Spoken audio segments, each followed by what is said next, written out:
Hi, welcome to Think Energy, a podcast that dives into the fast-changing world of energy through conversations with industry leaders, innovators, and people on the front lines of the energy transition. Join me, Trevor Freeman, as I explore the traditional, unconventional, and even up-and-coming facets of the energy industry. If you've got thoughts, feedback, or ideas for topics that we should cover, we'd love to hear from you. Please reach out to us at thinkenergy@hydroottawa.com. Hey everyone, welcome back. On this show, we often hear from energy experts, whether that's talking about a specific technology or up-and-coming solutions, or speaking with people that represent organizations who are playing a key role in the energy space. And while that's great, and we can obviously learn a lot from that, it's also important that as we're having those conversations, we're doing so with a good understanding of the context around us. By now, I hope we are all very familiar with the concept of knowledge bubbles. Because I'm passionate about decarbonization, about the energy transition, and especially because I work in the energy sector, I speak to and hear from a lot of like-minded individuals. We share common drivers and use a lot of the same factors to make our decisions. For example, when my own personal heating system, a standard gas furnace, was nearing the end of its life about 4 years ago, switching to a less carbon-intensive option was really important to me, and that factored heavily in my decision, even when my furnace ended up dying in the middle of January before I had a chance to do all my research and forcing me to make a really quick decision. But I know that not everyone thinks that way, nor do they have the luxury to think that way. For most folks, getting something affordable and quick that provides heat and is easy to use is the most important thing. Fuel source is low on the list. In my first appearance on this show, when our previous host, Dan, asked me why I was interested in taking over his hosting duties, I noted that while I was encouraged that there does seem to be a general consensus around climate change being a real thing, finally, at least for the majority of Canadians, we as a society are far from aligned on the exact strategies and tools that we need to deploy in order to do something about it. Nor is climate change the only thing going on in the lives of everyday Canadians. There's an affordability problem. There's a housing crisis. We're worried about having an effective healthcare system and seeing parts of that, not work so well. The list of things that matter to Canadians is long, and we as a society are not homogeneous in our thinking. So that is why I think today's conversation is really important. David Coletto holds a PhD in political science from the University of Calgary and is the founder and chair and CEO of Abacus Data, a Canadian market and public opinion research agency. So David and Abacus have really made it their mission to help all of us better understand what Canadians are thinking and feeling about kind of everything. It's this insight that helps drive policy decisions, messaging, and ultimately how we can best have a collective conversation about our path forward. David, welcome to the show. Hey, Trevor. Thanks for having me. Great to be here. Great. Let's start with the basics. You've described yourself as infinitely curious, passionate, and eternally optimistic. First of all, that's a pretty fantastic start to a bio, but help me fill in the blanks here. How did you come to start Abacus? How you maintain that curiosity, passion, and optimism? So, yeah, everyone asks this question, like, when did you want to become a pollster? Like, was this something you always wanted to do? And it's funny because it is. I don't know the exact moment. I don't think there was like a light bulb that said, I want to do this. But I think over the course of high school and then, as I thought about what I wanted to do after high school, I was really always interested in two things. One is politics. And then two was stats. I was that kid who and I'm aging myself here a little bit, but I would be, my parents, I grew up in Toronto, would get the Toronto Star, and I would, every morning open it up during the baseball season and look at the box scores and just be like devouring stats around baseball. And so I think as a pollster, I started in politics and an interest in politics. And, a lot of what I do looking at the political world is basically the box scores for politics is, who's up, who's down, how do Canadians feel about those political leaders. But that expanded beyond that over the last 20 years. And I've come to just be someone who's just really interested and curious about why people do what they do. Why do they think what they think? And I have this amazing job where I get to ask thousands of Canadians hundreds of questions every week, from anything from politics all the way to how they feel about work, how they make decisions on, where they eat out for dinner, to stupid stuff that, feels a little fluffy and not that important around, what are they going to do on Valentine's Day? And that, I think, is what keeps me motivated. The optimist in me, I don't know where that comes from. I don't know if it's part genetic, part just, outlook, but I'm always somebody, and it sometimes drives my team crazy, who will take a situation that's not always positive and say, okay, but what's the upside, and how do we get over that? And I think as somebody who is, especially over the last number of years, who has been kind of seeing people's reaction to the world around them in very negative way, I think you almost have to be an optimist to be able to do that, because it's been a really tough time, and most people's responses to questions these days are in the negative when it comes to pretty much everything that's going on in the world.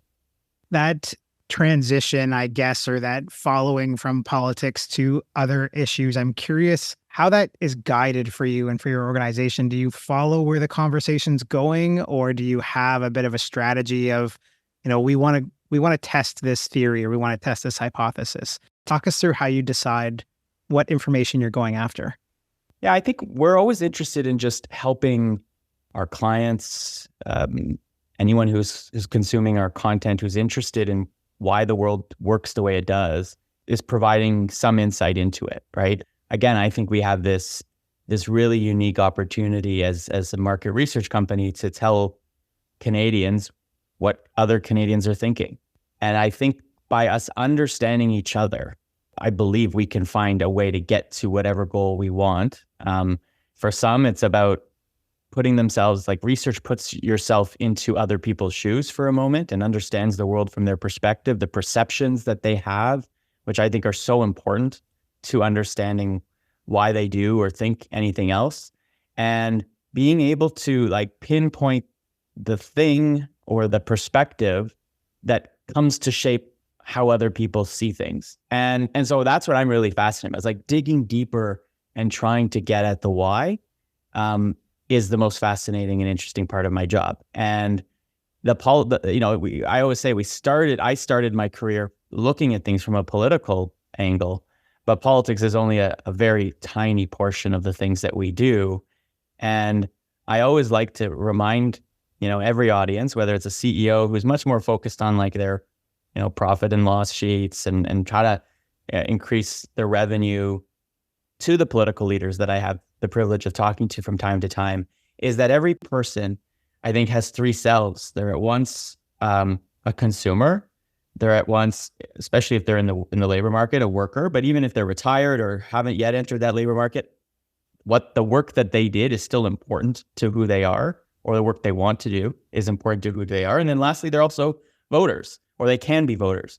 And so those three are interconnected. And that's why I think it's really valuable to see them as those three things, and understanding how their views on politics informs the choices they make as consumers, and then how they are able to behave as consumers may also influence the choices they make for where they work, or the demands they have from their workplace, and the political world as well. Yeah, totally. I think that's a great lens to put on things, not just for you in the kind of, let's call it data business, not for those in the sort of political business or political world, if you will. We think about that in the energy side of things. Obviously, our lens is through energy and what people are doing with it and using it and the decisions they're making. But that's not how people look at the decisions in their lives. They don't look at it through that lens. So being able to step outside your bubble, as I kind of mentioned, is really helpful, and I think could help all of us, no matter the sector we're in. So great way to frame that. Yeah, and I'm often that spark or stimulus that a leader would bring in to a team and say, okay, David, give us the broad perspective on things. Because so often when you, Trevor, get to spend most of your time thinking about energy and the policy and how do you deliver it and all the shifts that might be happening, you're very much an expert and you develop an expertise. But I am not really an expert, kind of a mini expert on everything, but also bring this really broad perspective that I can I can tie things together to say that, well, the reason why people are resistant to buying, for example, an electric vehicle is not because they're fundamentally opposed to an energy transition. It's because they're just worried that they're not going to be able to charge it. So if the infrastructure is not there, how do we expect them to be comfortable doing that? Or, if you're talking to Albertans who are the most resistant to moving away from oil and gas and embracing kind of an electrification of the world, it's fundamental because most of their livelihoods are based on an industry that requires extracting oil from the ground and processing it. So when you start to understand the why, like why do people get to these perspectives or ultimately their behaviors, it's often tied to something a little bit deeper. And that gives you, I think, a way to then figure out how do you talk to them, how do you persuade them, and how do you, most important, I think, relate to them. Yeah, totally. So on that note, data, what you guys are doing, it's useful for decision making. It's useful for informing policy. I guess what I'm trying to ask is, where's that line between pushing a narrative versus understanding what narrative is out there? Obviously you're hired to go get data to help inform different organizations or political entities making their decisions. Is there a line there between getting data and pushing data or pushing a narrative? Yeah, I'm often, either often criticized, if anything, because people believe that the polls that we put out in the public domain, for example, are actually influencing public opinion itself. And the evidence of that is minimal. I mean, I don't think there's millions of Canadians who could name Abacus Data or know what the heck we do or have even read one of our polls. But I don't, deny that research at any level of an organization or in the broader kind of conversation we have about society doesn't have an influence. And so when I say, like, my vision for Abacus is to be the most sought after influential polling firm in Canada. And what I mean by influential is not that we are at ourselves influencing the direction of policy, but that the quality of our research and the insights we derive from that research influences decisions in a positive way. Like, my fundamental goal is to help, what I say, leaders make better decisions. And I think if your decisions are data-driven, if they're evidence-based, if they're rooted in understanding your audience, then you can make better, more confident decisions. And so that's what I mean when I say I want to be influential. I don't care, if everybody in the entire country knows who I am and they want to hear what I have to think. My opinion matters very little. Now, my opinion about what I think the research I do matters, I think, is useful. And every researcher brings a unique perspective to the research they do. And I admit I've got biases. I view the world a certain way. I'm the optimist. And so I'm constantly trying to find the upside of a lot of the stuff that we look at. But I don't believe that for research to be effective, it's not just, let's go do a bunch of research and write it down on a piece of paper and just hand it out.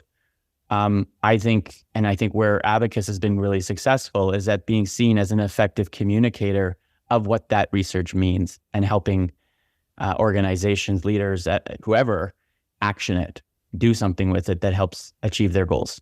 Mm-hmm. Yeah, that makes a lot of sense. Okay, so obviously one of the reasons I want you on here is to talk about energy, climate change, decarbonization, et cetera. Before we dive too deep into some of the specific research you've done, let's talk kind of high level about, some of the evolving trends that you may have seen over the last number of years when it comes to Canadians' perspectives on those items. Help us understand where we've been going these last couple of years and where we are today.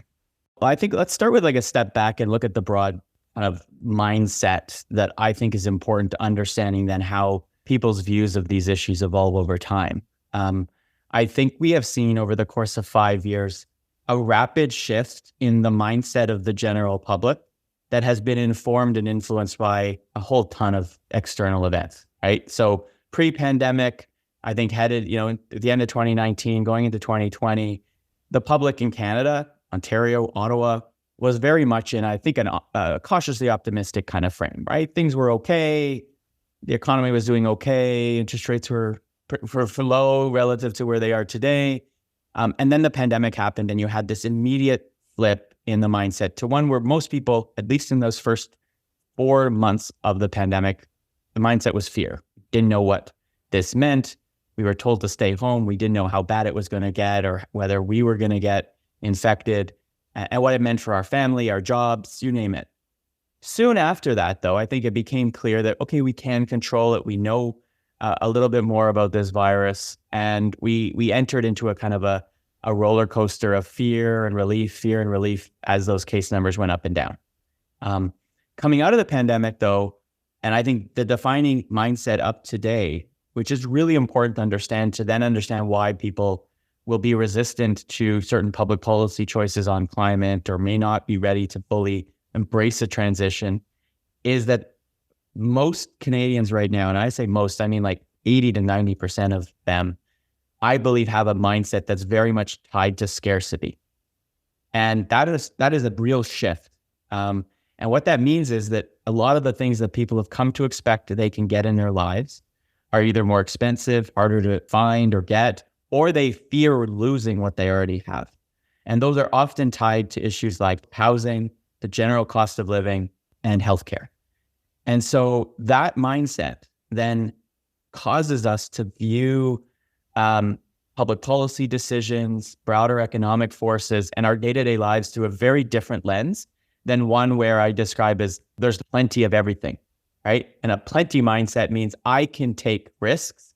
I can perhaps pay a little bit more, even if the perception is that I pay more, even if it's not true, in order to achieve other kinds of goals. But when I'm the perception of struggling every day just to get the kind of life I want, or I'm the 1 in 3 Canadians who feel like they've completely fallen behind, that is going to make it much harder for me to be persuaded to do things that feel like a big change or feel like they're going to disrupt my life more than it already is. Mm-hmm. Now, if we expand that and then we say, okay, so how do we overlay that onto views around the broader issues around climate change, energy transition? I think what's clear in the long-term trends is the vast majority, 90+% of Canadians believe climate change is real and is caused by human behavior.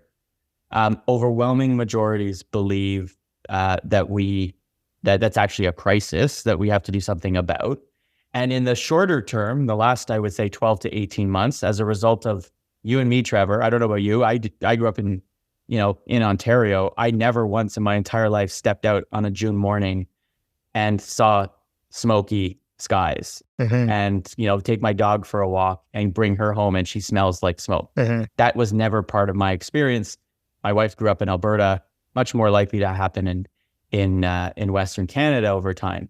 So I think there's also become a realization that's firmed up that if we don't do something about this, that it's going to have not just theoretical consequences for the earth, but actual implications for my life. I won't be able to do certain things. My health might be compromised. The value of my property might be at risk. I may not be able to insure. And so that, I think, has created far more desire or demand to see action.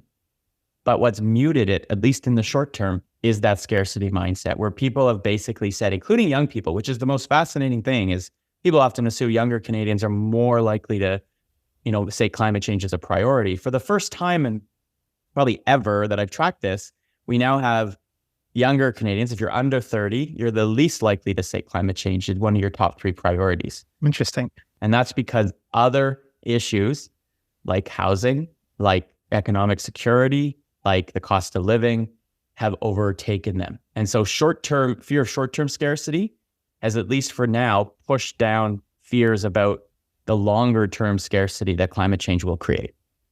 As we see more of these, really defining events, it's interesting you bring up, walking out your door and seeing that weird yellow hue of smoke that we've never experienced before.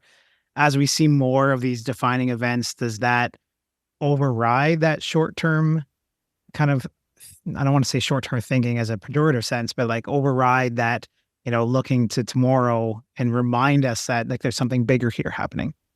I think they could. I think every instance of it. And what's unfortunate is that these events, whether they're wildfires or floods or other extreme weather events, are now common and they're happening everywhere across the country. So from a purely like what's going to motivate and mobilize people to change their behavior and demand action, there's no doubt those are going to be a stimulant on that kind of behavior and action.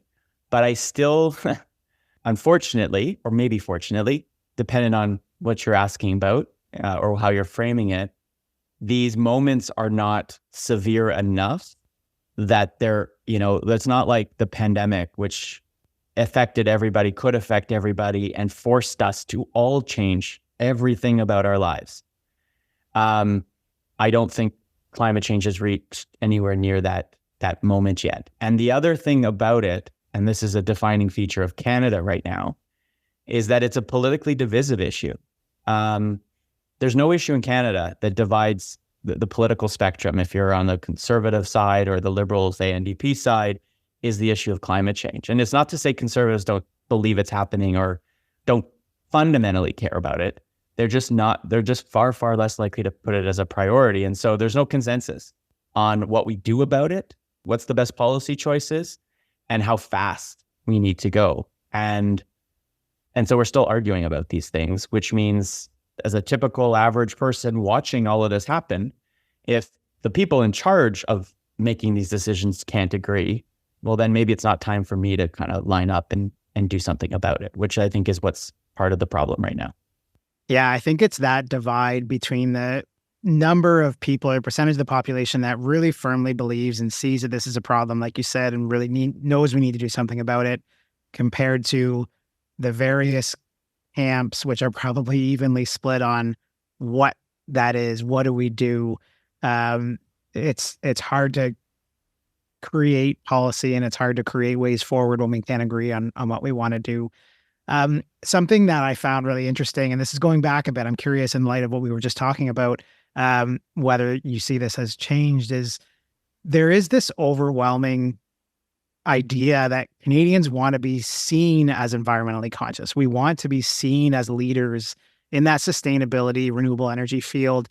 And I'm thinking about findings you published back in 2020. So 3.5 years ago now, just early days of the pandemic. And, I can relate to that idea of Canadians wanting to be seen as those virtuous leaders. I was, fresh out of university and traveled the world, and you want to put that shiny Canadian image forward. Tell us about that idea of how we want to be seen as the leaders and doing the right thing. Where does that come from? What drives that in our kind of national ethos? Or am I pulling at something that's not there? Yeah, no, I think it is there. And I think every country, by the way, there's a nationalism, a pride that whether you're, like if you went and I asked questions like that in the UK, Brits will want the UK to be seen as progressive on environmental issues, or at least, not seen as like deeply polluting. And I think part of the psyche of Canadians, and I would say Canadians outside of Alberta and Saskatchewan, because I think those two provinces, because of their reliance and how important the oil and gas sector is to those economies, view this issue differently than, say, folks in Ontario or Quebec in particular, is that, Canadians often have this like sense of superiority, certainly compared to our American friends down south. Totally. And the environment is one of those issues that we think we are better, or we should be better. And I shouldn't say we are better, but we believe we should be better. And I like that aspirational. Like, I think there's that desire for us, broadly speaking, to do our part, to be seen as leaders on this issue.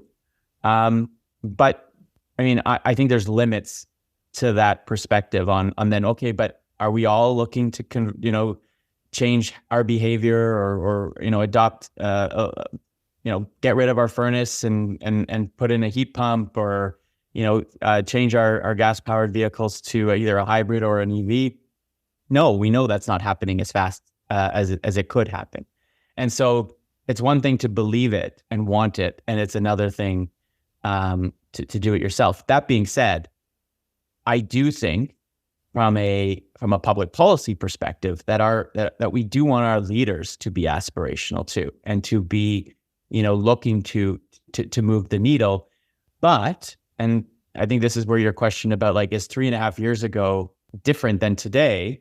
3.5 years ago, we didn't have the same mindset. So today, if I ask people, what would you rather be the focus?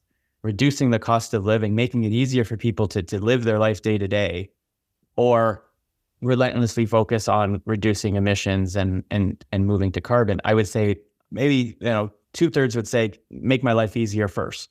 and then I can get to the other thing. And so I think the more recent times had probably shifted that perception to some extent. They'll still want us to be leaders, but they won't want policymakers to coerce us into changing our behaviors. For sure.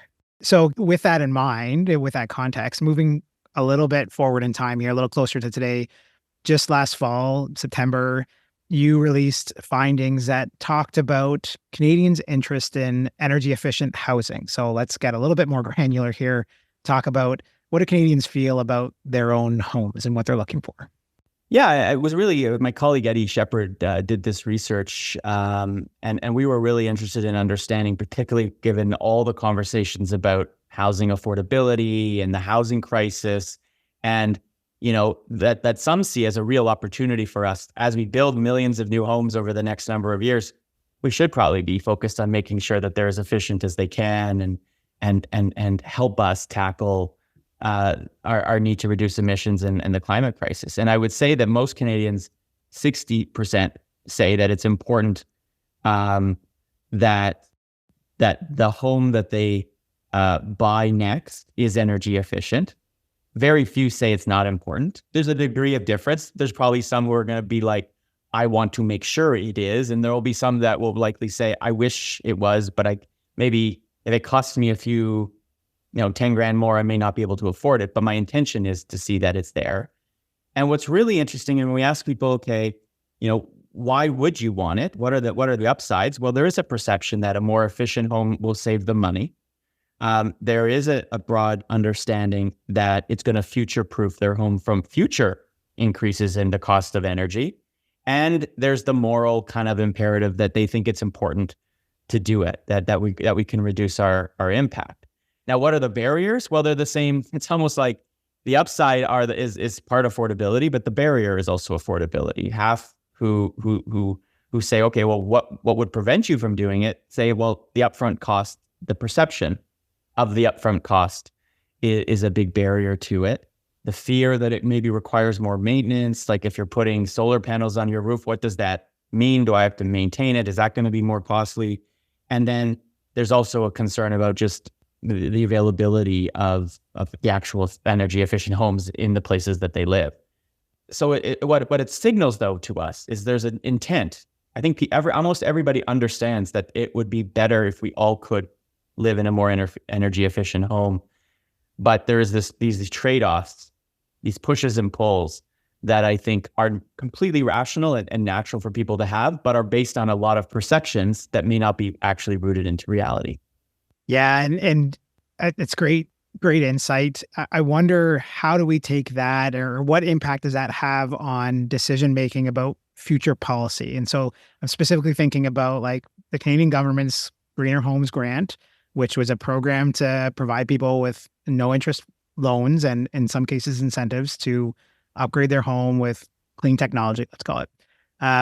That is oversubscribed, and they ran out of money. Does this inform policy of what comes next?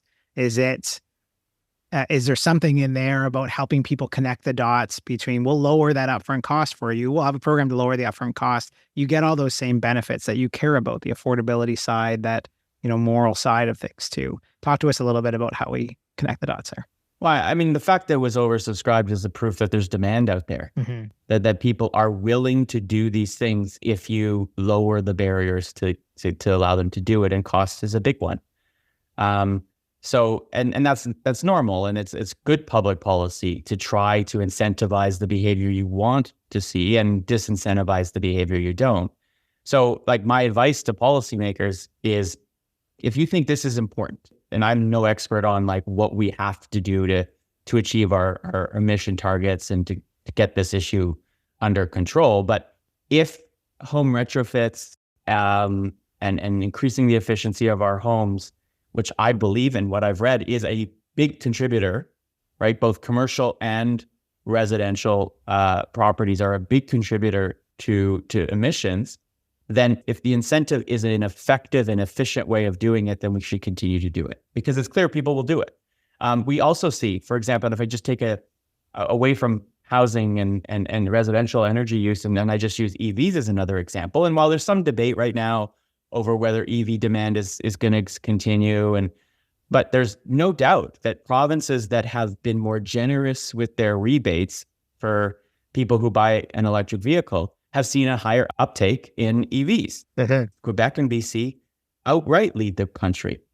And it's not like it's warmer in Quebec than it is in Ontario. There's a policy decision and choice that was made that has changed people's behavior. So I think we especially at a time when people are feeling that pinch and that squeeze, there's benefit. Now, the problem also is, and this is bringing it back to the public policy lens a little bit, is governments have been spending a ton of money. And so there's increased pressure on them to reduce their spending and try to manage their budget a little bit better. But, priorities, I guess I'll say. And for many, climate change should be if not the most important thing, at least near the top. Yeah. And I guess, part of we're kind of going back and forth between talking about climate change in the context of everything and then, dialing into specific things. If you focus in with people on, within this issue of climate change, what's your barrier to getting a heat pump or an EV? And that affordability might be the upfront cost. But then if you zoom out and look at the more macro lens, should the government be spending money on that in particular? Is that the most important thing for the government to spend money on?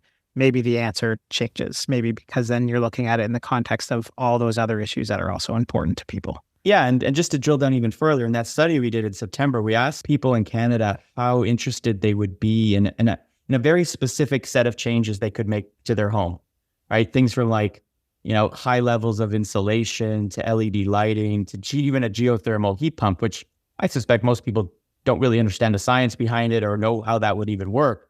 But what we learned is that the vast majority of Canadians are at least open-minded about making these changes to their homes. So they're not there's no deep, except for a small segment of the population, deep ideological or emotional negativity towards a sustainable behavior. It's just, how do you get people over the barriers that exist in them actually doing it? And cost is one, simple understanding, accessibility of the service. And obviously, an organization like Hydro Ottawa has a role to play. And you do a big, important role in helping, consumers in the city think about their energy consumption as you try to help us conserve and be more energy efficient. Yeah, for sure. I kind of want to pull on that thread a little bit. So as you noted, an organization like Hydro Ottawa, we're kind of on the front lines with our customers. We have that one-to-one relationship with them. Sometimes all that is just a bill in the mail, but they know that we are involved in energy. And we take it upon ourselves. We think it's important to help our customers understand energy, help them understand that, part of the sector. As we're going about that, and as we're talking about especially the energy transition, what does your data, what can we learn from that in terms of how we engage and the messages we bring to our customers? And I'm asking that kind of specifically thinking about an article you shared just last week, which talked about whether carbon pricing as a policy is suffering from a failure to properly communicate. So, that's kind of two pieces there, the Hydro Ottawa piece as well as that, and, maybe weave it all together for us. Yeah, I could spend an hour talking to you about, public understanding of science and climate change and carbon pricing. But the short version is, you have to assume that most people have little understanding of how things work. And I often use the analogy of a car, and let's use an EV because that's on brand for this conversation. But most people would know how to drive that EV, but they have no understanding of how the energy is produced from the battery and it works to turn the pistons. I don't even know if there's pistons in an EV, right? There's probably not. There's not. That's a combustion engine. Whatever. I don't need to know that. I just need to know how to drive it. Yeah. And so I think that the lesson there is, and the carbon tax or price is a good example of that, is I don't believe that the federal government ever did the work it needed to do to explain to people why. And sometimes it's shocking how little people even understand of basic principles of supply and demand, that if you raise the price of something, people are going to be disincentivized from buying it or you doing that activity because it costs more. In the case of, carbon price, that's the whole incentive. Activities that produce emissions, we want to make more expensive so people do less of it. But I've done focus groups, years ago, but I don't think there's been a renaissance in understanding where people didn't basically understand why would we raise the price of carbon or an emission like that. But then you've complicated it by giving that money back, which I think is a good goal, because it's really, you're trying to signal a price and trying to get those who consume a lot of energy that produces emissions to reduce that as much as they can. That even in our research, most people who received a rebate didn't know why they received it. And then when we asked them, okay, well, if this program, the entire program was eliminated, and keep in mind, the fact is most Canadians do receive at least close to or as much rebate as they would likely spend from the tax or the price. They thought they would still be better off if that just disappeared, which tells me that communication and not assuming that people, all watch the news or are spending a lot of their own time actively looking at information. And even if they are, they may not get good information because there's so much misinformation out there that organizations actually have to spend a lot more time explaining and communicating. And look, I think one of the simplest and best things that Hydro Ottawa does as a consumer, as a customer of Hydro Ottawa, is like when I can log on online and you're giving me some insight into what is consuming the energy in my home, right? Like you likely used your, washing machine and your dishwasher, and that allows me at least to understand the implication of that choice. And if I want to reduce my energy consumption, I would suspect most people want to do it because they just want to save money. Then you're giving me the power through information to do it. So I think there's a lot of value in communication and just public education. It's really hard to do, easy for me to say, but I think it's proven to be essential in getting people to change behaviors away from things they've done for most of their lives. Yeah, it's great insight. It's something that we are constantly thinking of, is how do we relate this thing that's important and that everybody would agree is important to people's day-to-day lives, because they don't spend all the time thinking about it. They've got other things on their mind, other things that are important to focus on. So great insight. I want to zoom out one more time quickly here and talk about, data that you published in 2022 about our energy system as a whole. So the federal government has said by 2035, all electricity production in Canada should be emissions-free. On the whole, Canadians completely agree. So you have data that says 80% of Canadians believe a clean energy system would be more affordable and more secure than a fossil fuel system. I was pleasantly surprised to see that, I'll be honest. Tell us a little bit about that and what else you found in that study. Well, I think this comes off of, obviously, the invasion of Ukraine from Russia, which raised a lot of discussion, not just about the affordability of energy because of how that conflict, spiked natural gas prices and really hit Europe hard, but also a sense of like our energy security.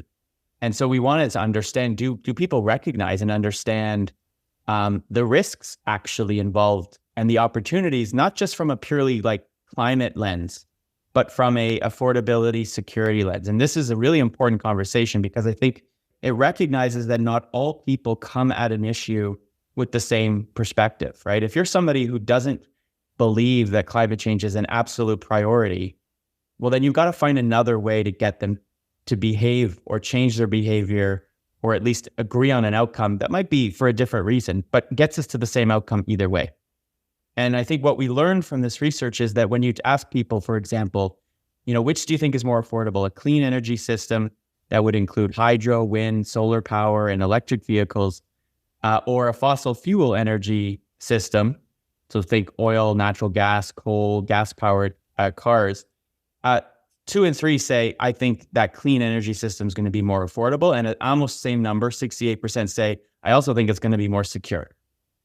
And now, that's not a consensus. I think it's getting close to one. There's still a third of people who say, no, I think kind of those legacy fossil fuel driven systems are both more secure and more affordable.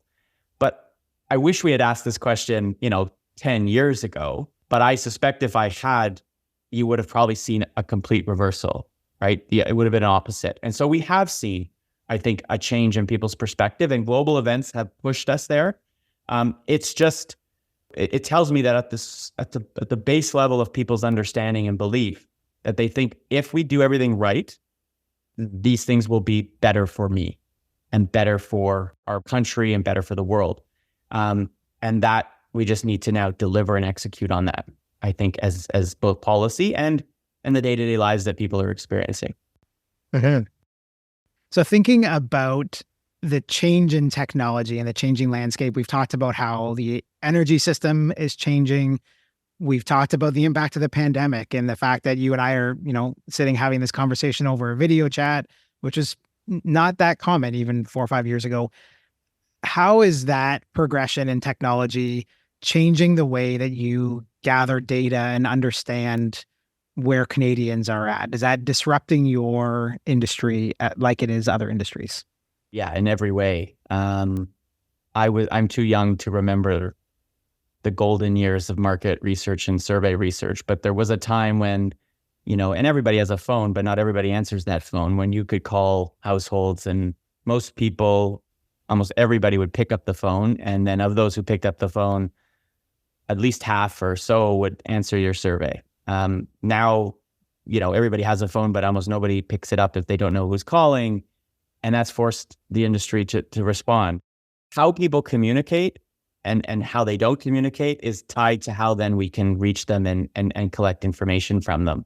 And so what we've seen in market research is almost an entire shift towards online research.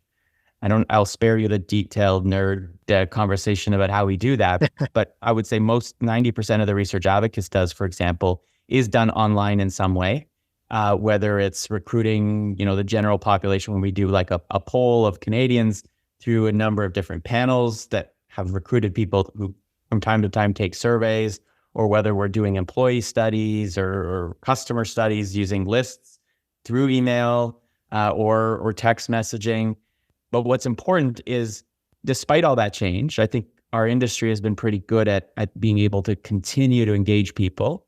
Response rates drop. It's like people don't want to share their opinions as much as they used to. So that's a problem for us. And the most important thing as a researcher is to ensure that those who take part in research are not fundamentally different than those who don't. And I don't think we're there yet, but it's something that if there's anything that keeps me up at night about research, is that, right? Is there going to be a moment when, Trevor, I don't know if you answer surveys when you're called or whatever, but if you do, and everybody who does shares the same kind of perspectives, socioeconomic backgrounds, demographics, and the people who don't answer surveys are completely different in all those, then the surveys won't be representative. They won't represent the populations we're looking to understand. So yeah, technological change is changing everything. And the big thing I'm thinking about is what role does AI play in the market research industry? I think there's going to be a lot of benefits in terms of being able to synthesize large amounts of data, being more efficient. But the impact that it has on how we collect information, I don't think is fully understood yet. Anything that's really surprised you in your research? Anything that's really jumped out that you've said, holy smokes, that's not what I expected? I think it's not really. I'm rarely surprised these days because I'm so inundated and constantly kind of looking at data that you almost anticipate where things are going before they get there. But what's interesting to me is that people aren't dumb, and then that's not to say like that's surprising. Oh my God, people aren't dumb. But I think sometimes there's an assumption that, most people, I'm not saying most people are dumb, but they aren't paying attention. And there's a lot of people who don't pay attention to a lot of things. But I do think that most people are thinking about how they reconcile all of the things that are going on in the world and in their life. And I think climate change is now part of the conversation that's regularly there. And that to me it's going to make it easier for us to achieve that thing you just said, right? That's the first step in getting people to change their behaviors and to embrace change, is for them to recognize that a problem exists. And so step one has been there for a while. And I think that's going to accelerate us into step two. So I didn't answer your question because I am rarely surprised, Trevor, about pretty much anything these days, but I am pleasantly surprised by how thoughtful most people can be about things if you give them the chance to be. Yeah, and I totally agree. And I think that's, I guess, aspirationally, I like to think, in my part of Hydro Ottawa and what we do and engaging with customers, it's keeping that in mind and remembering we are trying to understand things in our customers' lens, what matters to them. And like I said earlier, my head is in this. It's going through the lens of energy all the time, and that's not the case for everybody. So keeping in mind that, yeah, people are diligent and paying attention and thinking about things that are important to them, and that just may be slightly different from the rest of us. So to kind of wrap it up here, we typically end with a series of questions that we ask most of our guests. So I'm going to fire them at you and see what you think. You're on the receiving end now of data gathering, I guess you can say. What's a book that you've read that you think everybody should read? Oh, man. I read like 8 books at once. And so remembering what I'm reading, that's a tough question for me. What's a book that you've read in the last month that you think everyone should read? I'll narrow it down for you. I think, okay, it's not in the last month. I'll start my answer in a minute. Okay. So a book that I think helps explain so much of the world right now is called Prius or Pickup. It's by 2 American political scientists, but it's not like a nerdy academic thick book. And it basically argues that there are 2 primary worldviews, what they call fixed and fluid, and that so much of the political division in the United States, but so much of the consumer behavior we see is affected by that worldview. So Prius and Pickup is like the choice between vehicles, and it changed my thinking around persuasion about communication, because it basically argues that most people, and I think it's true in Canada as it is in the US or anywhere else around the world, start a journey with a particular base assumptions about the world. And if you understand those assumptions, you then understand how to persuade them. Very cool. Is there a movie or a show that you've watched recently that you would recommend everyone take a look at? Well, I love Succession. It's been a while since it ended, but if you haven't seen it, it's brilliant TV. It makes you mad. You hate all the characters, but there's something really compelling about the writing. I really love that. And then my guilty pleasure is Curb Your Enthusiasm, which it's in final season right now as we record this. Awesome. I can't agree more with both of those. If someone offered you a free round trip anywhere in the world, where would you go? I'm a cyclist and I usually travel with my bike, road cyclist. So anywhere in the world, I would say, I think because I have never been, I would love to go to like New Zealand or Australia and explore on 2 wheels, either of those places. And that's where I go. Cool. Who's someone that you admire? Oh man, good question. Who do I admire? So many. It's like, how do I frame this? These are hard questions. You know what? Recently, as someone who's like actively involved in politics in terms of like public opinion and being part of that conversation, I'm increasingly admired of anybody, and I'm not going to paint any political like partisan brushes or political parties, anyone who puts their name forward to run for political office these days, I admire that, because it is a thankless, difficult job. And whether it's our mayor or our premier or our prime minister, you can disagree on the decisions they're making. You can dislike them as people if you want, but I think we should admire the fact that they have chosen to do something that is a pretty horrible job. Yeah, well said. And finally, is there anything kind of about the energy sector or its future that you're particularly excited about or really keenly interested in? I am an eternal optimist about human ingenuity. I'm not somebody who thinks like the end is coming and it's all going to go to hell. I actually think that we will find and we already have probably found the solutions that are going to help solve this problem. And so what excites me the most, I think, is, I'm excited for the day. I really am. When I step on an airplane that is entirely powered by a non-emitting fuel of some sort. Don't know when that's going to be. Don't know how long it's going to take. But I think if we achieve that, then I think we'll have solved a lot of the other things. And I don't think it's that far away. I mean, as your bio says, infinitely curious, passionate, and eternally optimistic. I think that sums it up pretty well. David Coletto, this has been a fantastic conversation. I really appreciate you coming on. I really appreciate the conversation too, Trevor. Thanks for having me. Thanks. Take care. Thanks for tuning in to another episode of the Think Energy podcast. Don't forget to subscribe wherever you listen to podcasts, and it would be great if you could leave us a review. It really helps to spread the word. As always, we would love to hear from you, whether it's feedback, comments, or an idea for a show or a guest.